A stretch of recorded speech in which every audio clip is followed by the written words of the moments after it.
Hello there, guys. We've added some personnel to the couch. We've brought in Blaze. We've brought back the all David couch. Are we gonna take on?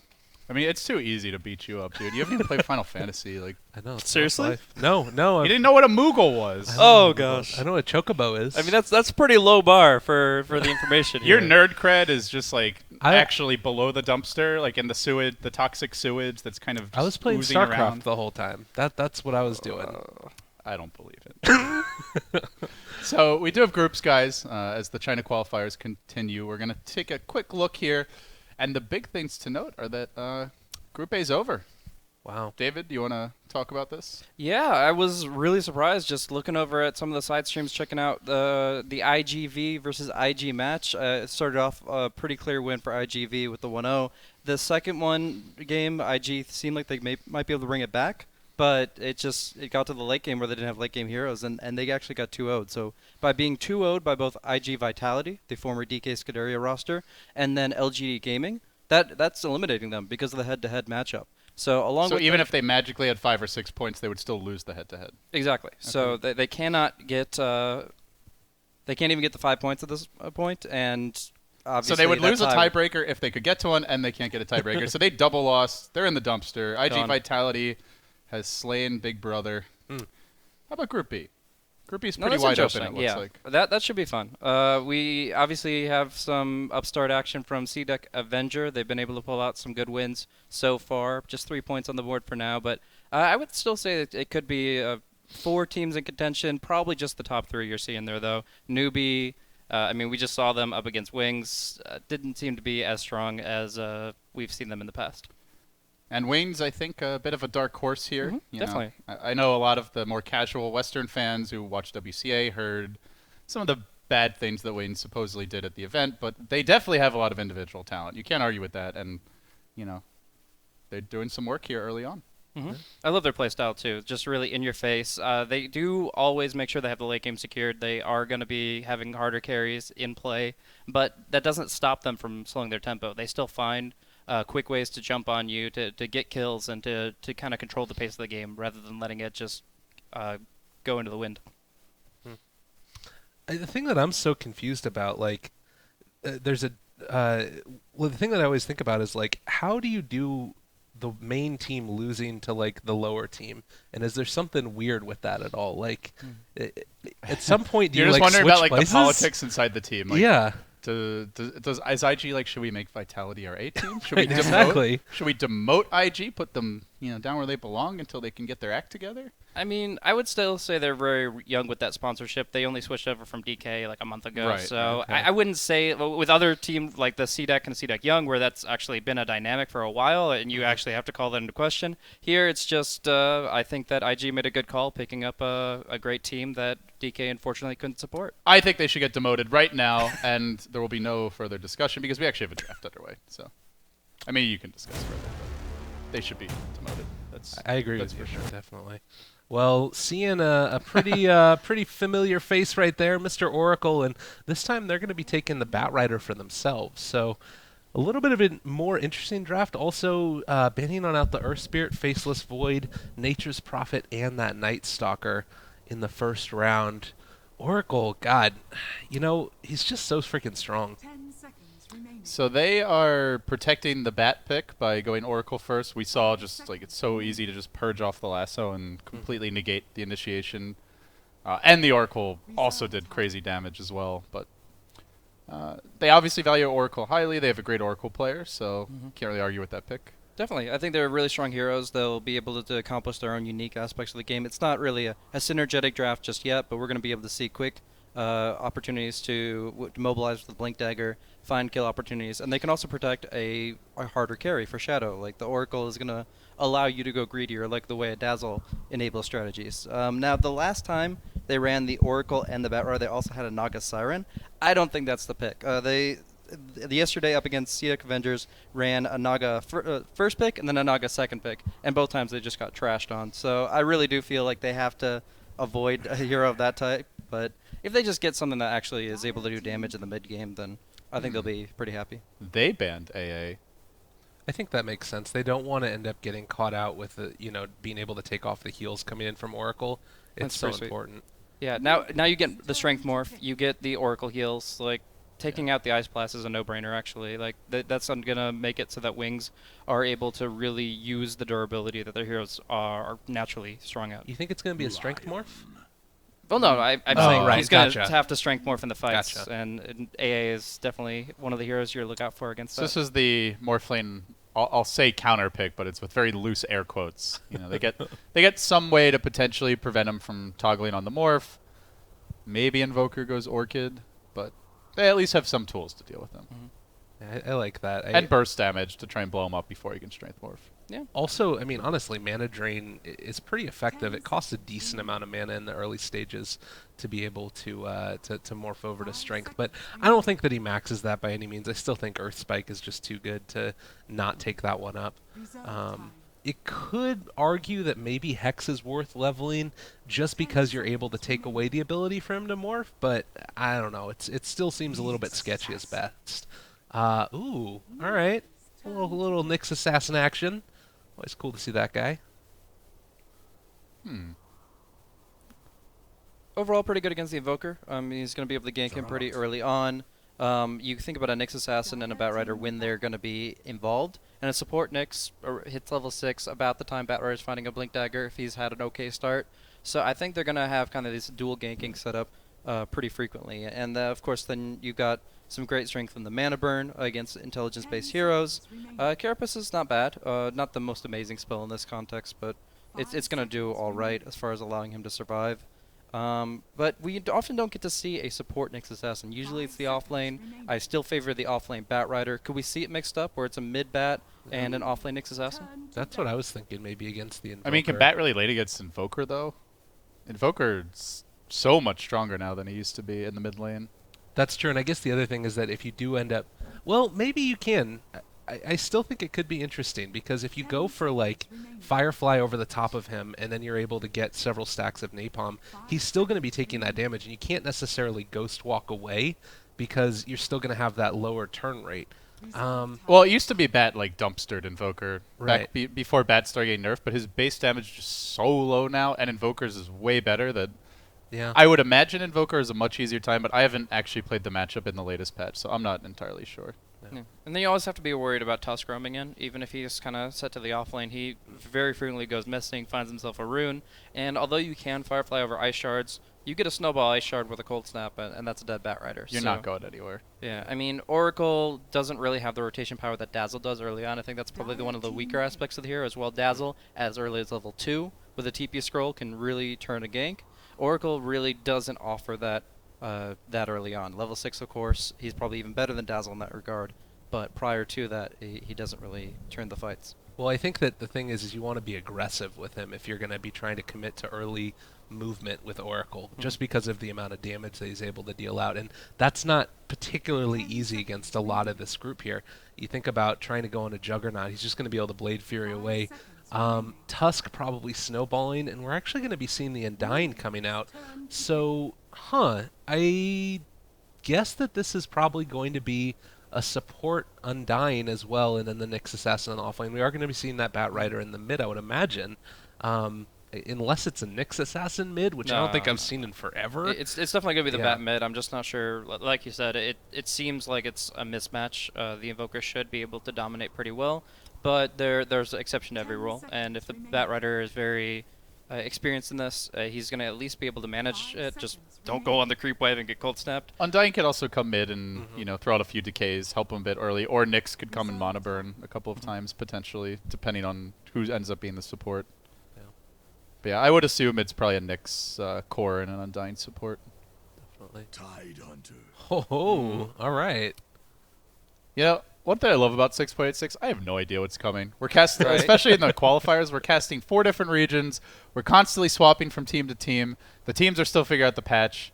The patch is still being updated. Like every couple of days, there's still new versions. Some not even officially titled, but yeah, the watermelon emerges from his slumber. Yeah, Xiao Tule is going to pick that one up. He has not really played that in 6.85 or 6.86, or hardly at all. So it's going to be interesting to see it. The dichotomy in general between the regions is just really fun to watch, where one hero is a first pick material every game in North America, like the Enchantress, we're not seeing anything of the sort over here. Or the Morphling. Like, no one in NA cares about Morphling right now. But we've and then look at the Death Profit in NA. It's all the rage. Absolutely. These teams aren't picking it. But the Morphling, we saw him 3 times yesterday. We're seeing him one of our first China games here today. So, no, I think there's a lot of different values placed on certain heroes. And I think that the wing strategy with Shadow Morphling should, generally speaking, give them the advantage in this game. But you never know. With all that disable from the Tusk, the Lion, the Tide, they might just be able to overwhelm them in the team fights. That's probably, I would imagine, the plan. And if you're able to get off like a big Ravage to start it, after the fact, you can follow up with a Lion stun as well, the Earth Spike coming out at whatever angle you want to maybe catch 2, maybe 3, depending upon how grouped people are.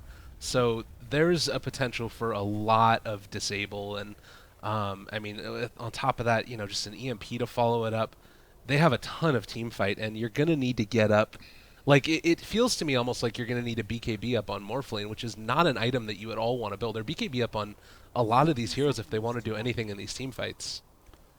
Yeah, they just have so many combo breakers. Like the Juggernaut just to Omni Slash or Blade Fury. You already mentioned the MP Tornado. Most importantly, you want to burst heroes down with the Lasso, the Vendetta, the Shotgun.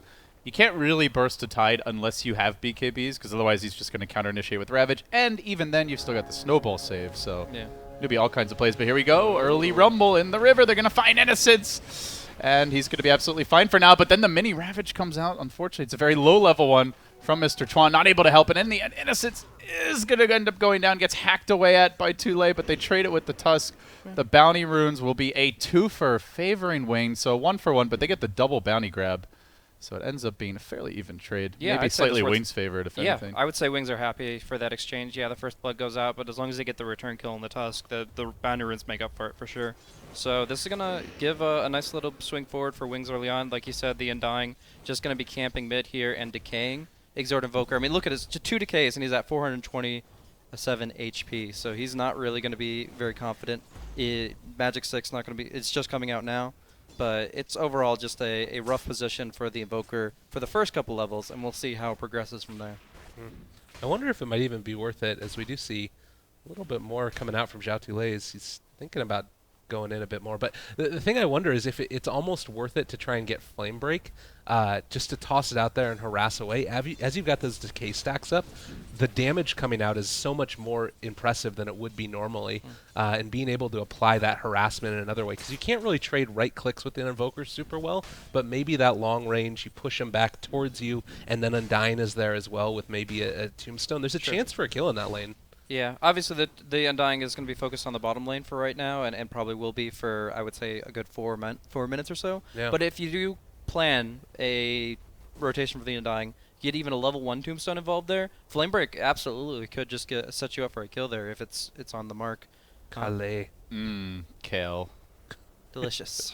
Kale is actually disgusting. What are you talking about? You got to cook it right, man. I'll cook it for you later. All right, sounds good. For those who don't know, Lyrical is a professional chef. How do you feel about mangoes? Mangoes. Overrated, underrated? Perfectly Rated rated. correctly? Interesting point about them. They're a part of the Nightshade family, which is the same family that Poison Oak is a part of. Ooh. Which is why some people, when they eat too many mangoes, they get the little like rash on the inside of their mouth, and it feels weird. So if any of you guys get a weird feeling in your mouth when you eat mangoes, that's why. We'll blame it on that anyways. Exactly. I thought it was just because they tasted bad. But now I know.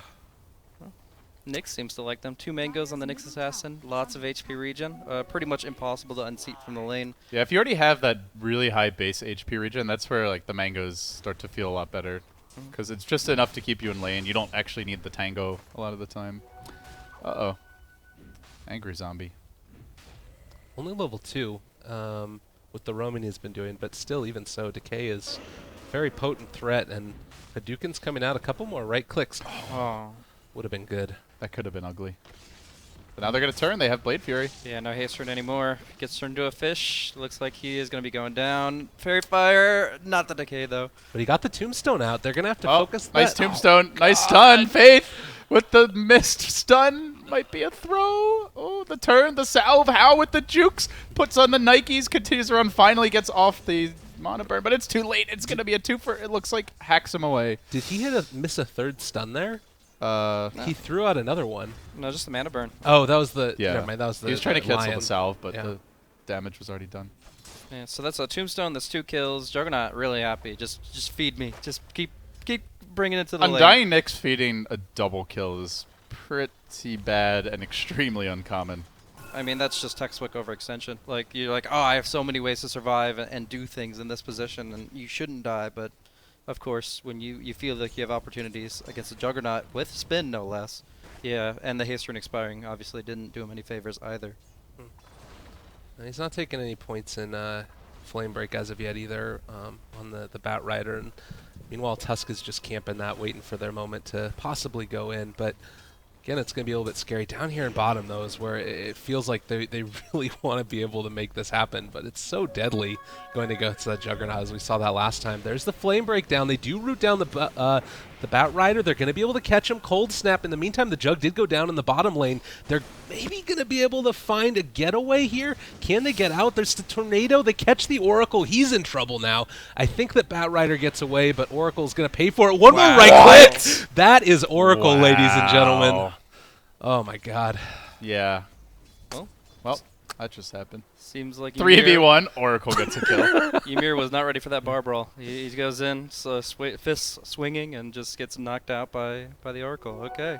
I mean, yeah, he used a Fairy Fire, but it's still like it's a swag play at the very least. Getting a kill in that situation, and then finding a kill on the Juggernaut. Like that, I feel like that shouldn't happen. Well, I have no idea what happened. Yeah, of course. Yeah.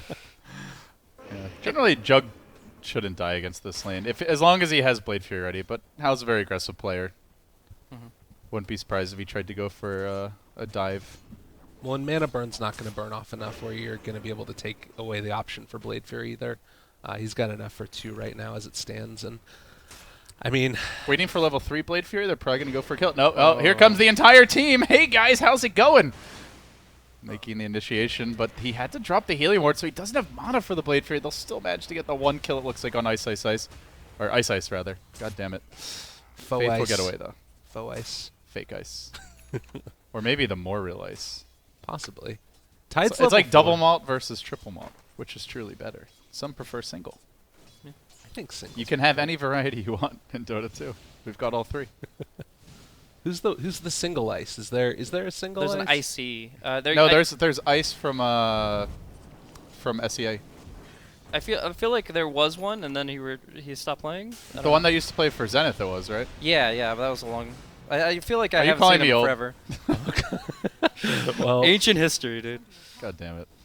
in the meantime, Bat Rider loses all of his mana and then is forced to Firefly away in shame. Yeah, this is looking a little bit tough at this point in that lane.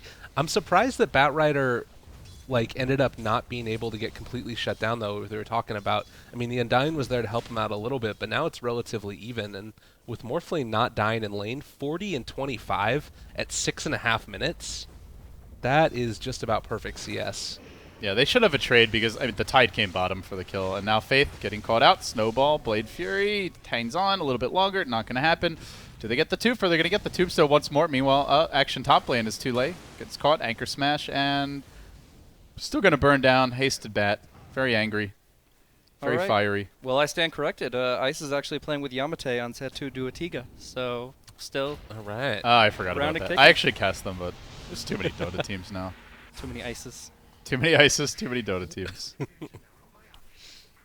Oracle finally falls. He didn't get a solo kill on the Invoker this time, as some people might expect given how it's gone the past couple of times. But the Tidehunter against the Morphling, it hasn't gone as well as you might expect. He was forced to go Gush level 1. Well, he just spent so much time roaming. Like he rotated all the way to bottom lane to help out on an early gank, and Yeah. I mean you don't normally see that as the offlaner. So I think he's in okay shape. He can also catch up a bit on neutrals later on. It's harder now with the plus HP from the golem, but you definitely still can clear ancients. Oh my god. Damage is real. Just to run away. So after the early point in Exort, Invoker actually has gone straight for the Quaswex. I know you were saying, David, like since what was it, point C or 6.86C where they changed it, Yeah. that you weren't sure if that the value point in Exort was still worth it, but Yeah, I mean, you get 9 damage from the Exhort Orbs, you get 10 from the Alacrity. so you still get 20 basically. All right, good Omni Slash, good spin, gonna bring down the Undying and the Nyx Assassin. They are just like all over this part of the map. Like it doesn't feel like they have any breaks in this Honestly, lane. the biggest difference this game just seems to be the Jug. Like, instead of having Hao on an anti-mage, he's on a hero that can kill. Sure. And then Wings, yeah, overextending too, but like feels like Nyx more like Hao's Assassin is wheelhouse. one of the worst heroes to live through a Juggernaut. Yeah. Omni Slash and Blade Fury completely ignore And, Carapace. yeah, and Carapace is just useless in that matchup. I will say that still the Batrider and the Morphling top of the net worth chart, Batrider is going to have to get involved if they want to bring this back. I think that he has the capability to do it, though, once he gets that Blink Dagger up. And considering it's gone decently for him, he should have it pretty... Actually, he does have it already. And the patented smoke with the Blink Dagger. Every single time you get that Blink, you always combo it up with a smoke. And you're going to look for the Tidehunter up top. He has Kraken Shell, of course. He's been spending a lot of time in the jungle, so who knows where he is, but that's where Batrider's patiently waiting. Even if they kill him, not the biggest steal. Yeah. It's a good time to go with Omni Slash on cooldown as well. A little bit safer, but looks like they're not going to find anything. So they may try to slow siege the tower, but all in all, very aware play by Newbee, and good job dodging that gank. For now. Now the Nyx is on team. Oh my Everybody wants a piece of that watermelon. And he's just going to go. This is not a kill. This is just Lasso? What? Do you really want to... You see the Tusk here? It's daytime. I don't think you go on that. Definitely not now, but they may be forced to fight with the shards coming out. Invoker sneaking in. good tornado opportunity here. Oh my god. This could get ugly. Yeah, they're going to be able to catch here. Snowball onto Oracle. He negates the damage, but the right clicks are still going to come through. Fairy Fire, no. And that was... You guys said, you know, being able to... The Omni Slash was down. It almost makes me wonder if it would have been worth it to go instead for the Juggernaut. You know? Like, that extra bit of invincibility frames that he gets. Oh, he wants to go. Not going to find it. Yeah. He needs like 3 range. Aetherlands there. He actually had the phase boots cooldown, but then the creep wave arrived, so too risky. Now they're gonna go. They might get a double. Catch there onto 2. There's the cold snap down. It's going to catch him. Oh, God! On 2 HP, roughly. How mad are you right now if you're Newbee? And then the Nyx gets away, too. Nope, No, never mind. They dropped the sentry, but still Omni Slash the turn on. He blinks in knowing the Omni Slash is up. Very aggressive. Holy crap. That hurts. They almost got away with everyone. They end up giving up 2. Probably should have just been 1 dead, but yeesh. Yeah, and literally Undying. Just limps back to base, no problem at all. But, yeah, at this point, they are actually going to be starting to lose control of the map a little bit. I mean, you're constantly in fear of the Ravage. Tide's doing a lot better now. He's got Arcanes and Headdress. Probably going to go for the Guardian Greave build-up. And, yeah, just death ball forward. As long as they have their cooldowns available, they're going to be very confident in engagements against Wings. And now Wings have to adjust their strategy. They are now in a mentality of split push with the Morphling, pick off with the Batrider Nyx. And they have to kind of find a way to keep the map spread out where Morphling can stay unmolested up top while the Batrider and the Nyx Assassin keep pressure on Newbee's Radiant jungle. I feel like do you really think Morphling can carry this? Like, let's say, you know, the rest of the team kind of stays where they're at if we continue this farming pattern later into the game. Like, I'm just not convinced Morphling is this like 1v5 carry right now. Not with the pace of the game. Right now, Newbee are getting way too many kills. Juggernaut finds a kill in the Undying. It's just it feels like Wings have to start living through these engagements, whether that's the Oracle making the saving plays or something. They have to not only slow the Juggernaut down, but more importantly, just stop feeding him. Well, and the other, like, the reason why I bring it up is because obviously for those who haven't really been watching Chinese Dota or just tuning in, like, the past day or so, at least since the qualifier started, Morphling is a very high priority pick or ban for a lot of the teams, and like a premier carry in their eyes, along with, I guess, Terrorblade. Terrorblade's been getting banned a lot as well. But I don't know. It's a lot of pressure right now on Shadow. I mean, they've got to... If he gets the items up, he's got a ton of right-click damage, and they've got the Batrider to pull that one key target back towards them. So if he gets a chance to pop off a Manta and then, you know, just go to town on, say, the Juggernaut while the Batrider is lassoing him, there's enough there to get that kill. But that's kind of how I'm looking at the game, is that it's much more... It's very much up to the Bat and the Nyx to make... And maybe the Oracle to make, like, big plays and create space, but... If it's just a farm race, there's, to me, very little way they win that. I mean, once you get the A-Blade, you still have, like, 2 good targets at least, but we're actually going to see down bottom the pick off once again on the Undying. Batrider wants to get involved responding, but nice little snowball makes it impossible. I think he's still dead. Oracle. Oh, So the soul rip's not enough. yeah. That was close, though. But then the Ravage comes through and connects on 4 heroes. Too late. Big turn. Does he get anything else? Oh, thought he had more. It looks like he may get Innocence. Yeah. Take it away. Strip him of it. They're still diving. The cold snap. It's enough. Oracle down. Well played there. I mean, the Undying was able to get off a good amount of stuff after he ended up going down, but I don't think there was any way he was going to be able to stay alive there. So pretty nice to be able to get the initiation off on that hero before he's able to go to town. And now the tier 1 tower's Shadow? taken. Shadow? Morph? Okay. Oh my god. Uh-oh. Huh. That's an interesting one. So I think they had a little bit too much Red Bull, and it just kind of spilled all over their computers. That's unfortunate. I wonder what Newbee can do here. There's a chance that they just let him go because he hasn't died yet. I mean, they should, honestly, like, it's you can't blame them for taking the kill, but the right thing to do would be It's to let him too go. late. Like he's dead. We'll see. Yeah, I mean, they can make the decision to back off, but I don't. There's sportsmanship and then there's reality. They Okay, need this is win. Chuan, man. Oh, they're gonna let him live. That's nice. Look at that. That is some good quality Dota right there. Oh man, it's like, in MMA they stop the fight when somebody's knocked out on the ground. If there's clearly a problem and somebody's injured when you're playing soccer or football, depending on where you are in the world, you end up letting kick the ball out of bounds and then you kick it back to them. Feels good, man. It does. I don't know why this tickles me so much, but I'm just imagining like them actually having an ancient apparition, and he goes for an ice blast while you're praising them, while you're going on like a 30-second rant about how awesome and kind, and generous Newbee is, and good feels. and then kapow! Ice Zeus ult, blast. Sunstrike, Zeus like all of the globals hit him at once. They do have Sunstrike. Yeah, that's what Ice Frog thinks of your sportsmanship. Oh, they're going to make their move this time. Oh, yeah. Okay, well, used to be a mix there. This tombstone is so squishy.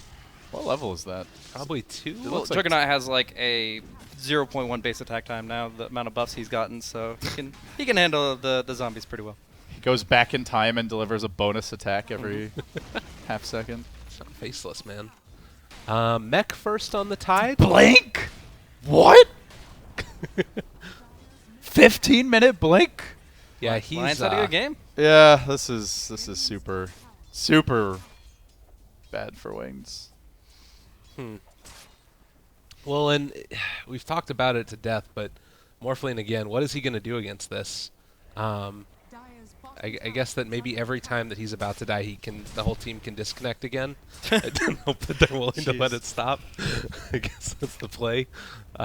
Juggernaut is going to be able to pick up his Battle Fear here in a second or two, and then once you're in the middle of all that, it's just tossing out the cleave damage off top of Omni Slashes.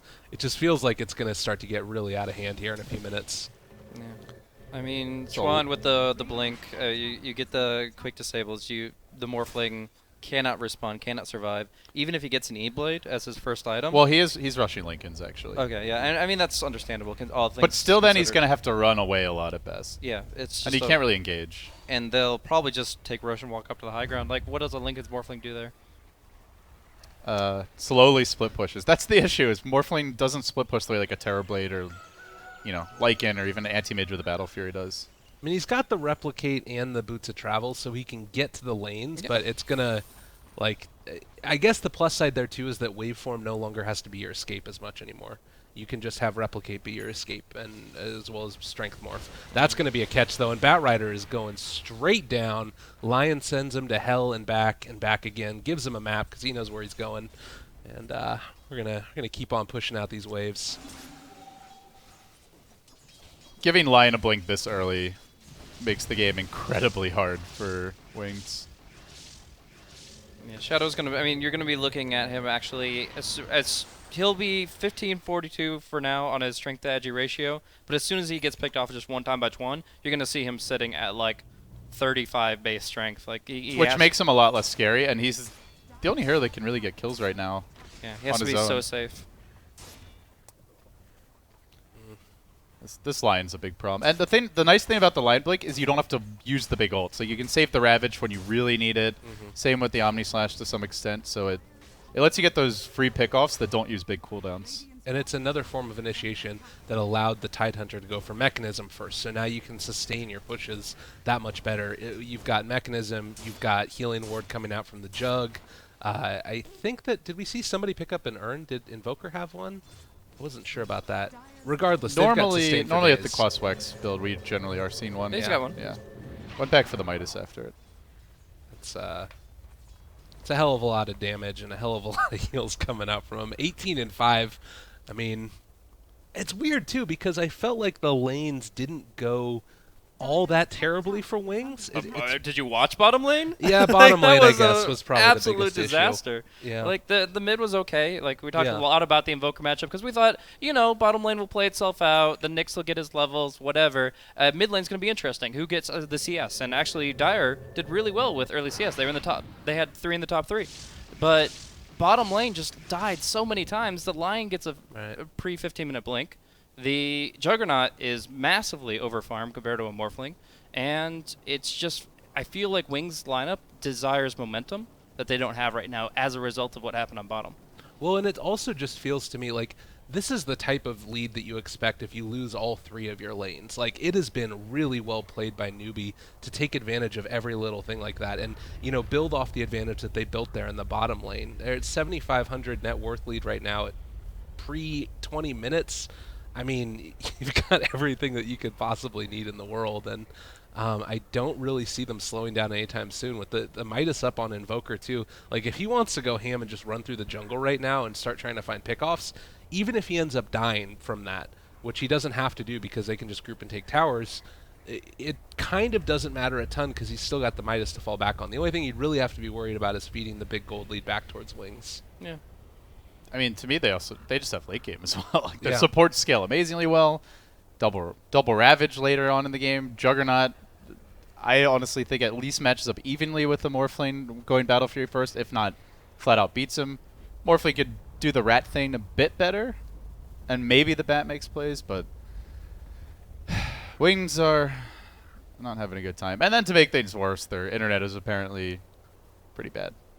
It's like the inverse of the That last roughly game. means, I'm pretty sure, a rat chewed on our internet. Fuck rats. Yeah, man.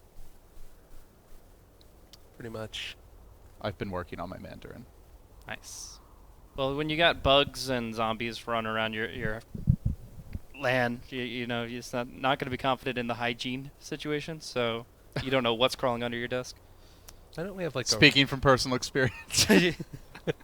Jeez. No, I got cats and a baby and a rabbit. Like, I don't know what's going to unplug my keyboard next. You have a rat? You have a rabbit that can unplug your keyboard. Yeah. Holy shit. Talented. You need to quit Dota and join the circus. Go on the because, my road. God, you're on the wrong line of work. Line up, everybody, to see the rabbit who can unplug keyboards. Opposable thumbs or no, he's on the job. I'll be your spokesman. I'll be the caller. Gotta hire that velvety chocolate. Oh, thank you. Goodness gracious. I still think again that like it's really funny how it's like the inverse of the last game too, where last time it was Wings just bringing it to Newbee every time, and this time around it just feels like Newbee is in such a commanding lead. It just goes to show that anybody can take it. Get on that draft. Anybody can feed Chuan. There you go. I mean, it's 2-0-10 on the line, 5-0-5 on the Evoker. I don't even know on the Juggernaut. He died once, but like he's otherwise gotten tons of kills. He had like a 15-minute Battle Fury phase boots Aquila, I think it was. Yeah. Everyone's farming. Tide's going to be able to have a Blink Dagger pretty soon too. So do you think that's actually? I was talking about this earlier. The wing strat, where essentially they're very in your face. They even if they don't necessarily have the wherewithal, they go a little greedy. They still try to make offensive plays happen. We saw that a lot with the Undying and the Nyx Assassin. It worked out once, but overall, do you feel that makes them predictable? Do you feel like that makes it so that all you have to do is just let them run at you, be better prepared, and turn it on its head? I mean, that first big engagement bottom where Newbee ultimately got the double kill, that could have easily gone the other way. They missed 2 Nyx stuns. The Tombstone was not put in a great position. The Undying got caught out very early. And the Undying had been helping mid, so it was kind of it was probably not the best time to go aggressive, but I think if they hit those stuns, at the worst, it's more of an even trade. Sure. So I don't think it's a problem with their playstyle. I think they just got out fought in just that small skirmish, and then things were so dependent on the Batrider ganks. And the first time they went top lane with the Blink Dagger, Tide just backs away. They get nothing. That kind of determined the flow of the game. So blame lag, right? Yeah. Doesn't matter if you're on Oracle walking across the river right into a Juggernaut's face. It's lag. Yeah, kale is the worst vegetable. I agree. I think You're not even going to defend it, Gabe? I mean, let it go? you have your opinions, I have mine. I'll convince you at the end, I promise. It's not about what LD thinks. It's about what Twitch chat thinks. There You you gotta go. convince them to eat their greens, get healthy. That's true, man. I'll I bet less than 0.01% of chat actually eats kale on a regular basis. and now they're all going to say that they eat kale and they love it. They Because you eat said lag that. and they love it. Does that mean you're getting rid of lag or like lagging more? I'm not sure. Uh-oh. Oh, that Spot 'em sentry out. was waiting and Chuan was ready, crouching in the trees. Now Moo's looking to follow up. They get the dust off. It's on to 2. Along with the Tornado EMP combo, they blast them off the map and Nick's down. The Morphling able to run away, but only for now. There's still Ravage and there's still a pause. Of course there is. Lots of time to think about how to save the cockroach. Kale is part of a balanced breakfast, you see? That really sucks that like you immediately walk into there thinking that you're going to be able to set up on the Roche, and then immediately you run on into getting, hit by the illusions. You jump forward on the line. It harkens back to what we're saying. The fact that he can initiate first with the Hex, not deal any damage, and then follow up with his stun after the fact, because the Spiked Carapace will have gone off by that point, it just makes it that much easier to really get the setup that you need. And Well, the thing is, like, if Nyx wants to initiate, he doesn't have a blink, so he's got to Right. walk in. Exactly, and And you're if- walking into a sentry. And if Bat blinks in, he's blinking into Cold Snap, Hex.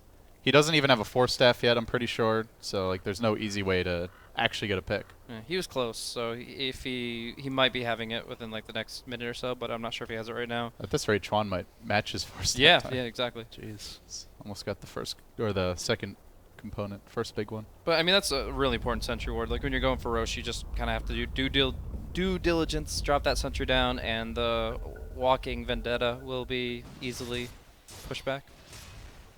Well, everybody backs off, head on into the Roche pit. I don't know if there's a great way to defend this. Maybe you think about throwing in a flame break to push people he does have onto the force, high actually. ground. Yeah, you just go for the snatch. I It's think. still hard to jump. Like, you can still counter-initiate that with the EMP Tornado. Cold Snap, still very easy. So, even with like, he needs BKB to actually be able to reliably start the fights. Yeah, no, there's no fight there. Maybe a snatch. I was kind of hoping for it because it would really delay Newbee's push, but no, at this point they're going to take every outer tier 2. Yeah. Well, and looking to probably won't see him go high ground, I would imagine. Just doesn't seem to be their style. They aren't going to be able to catch the Batrider, though. There's going to be Finger of Death, a couple more right clicks, and just like that, almost getting soloed by the Lion. False promise. Nice catch. Is it maybe going to be enough? They got the heals coming in, and it looks like he's going to be able to walk away, Wow, close. still staying alive. Oh, God, that hero. Now? Even when he's really far behind, still making big plays to keep the team in the game. Yeah. Chuan's not happy. He just stole his food. He's going for blood next. Well, now the Juggernauts can start to build into those real items. I mean, already having the Battle Fury, the cleave is great and all, but getting the stats up. Do you think Sanjin is a good one this game, or does he sort of hold out for the bigger items, maybe going for that Manta instead? SMY's fine. Manta's also really good against shotgun. So. Oh, Blink. That can work. Just close in with the Omni Slash, kill the Oracle really quickly. I mean, if he's false promising himself, he's not a hero, so it doesn't matter. Yeah. He's not a hero. It's just, there are a lot of one-button heroes in this game, and Especially Oracle, when you're behind, he's definitely not a hero at that point. yeah, like Is I'm trying to remember the way that the Invoker EMP works. Is it drain mana based off of how much damage is dealt, or is that just Nyx's mana burn? I'm not exactly sure about Nyx's it. is based on the enemy's intelligence multiplied by up to 5. And they EMP is a static amount of mana burn and damage. okay, and those are independent from each other, right? They're not linked. The thing I'm thinking is that Fate's Edict would be able to negate all the damage coming out from EMP, but would it be able to... It would still burn the mana. It would still burn the mana, Yeah. okay. Yeah, you always still lose the mana. And that's the important part, because I think that that's the way that Nyx's mana burn works, is that it's based off the intelligence, but then you only burn the mana based off of how much damage is dealt. You still burn the mana. Right. Mana first, always, Yeah. pretty much. Like even Curse of the Silent through BKB, or sorry, Aghanim's Silencer through Right. BKB still burns mana. Oh, jeez. Nice footwork there by Hal. Blinks out from the Nyx stun, and with the Alacrity is going to hack away, forces out the Glyph, keeps on going, still holds the Aegis, I believe, but Newbee are going to slow roll this. They back out. Morphling ratting away slowly, very slowly, but surely.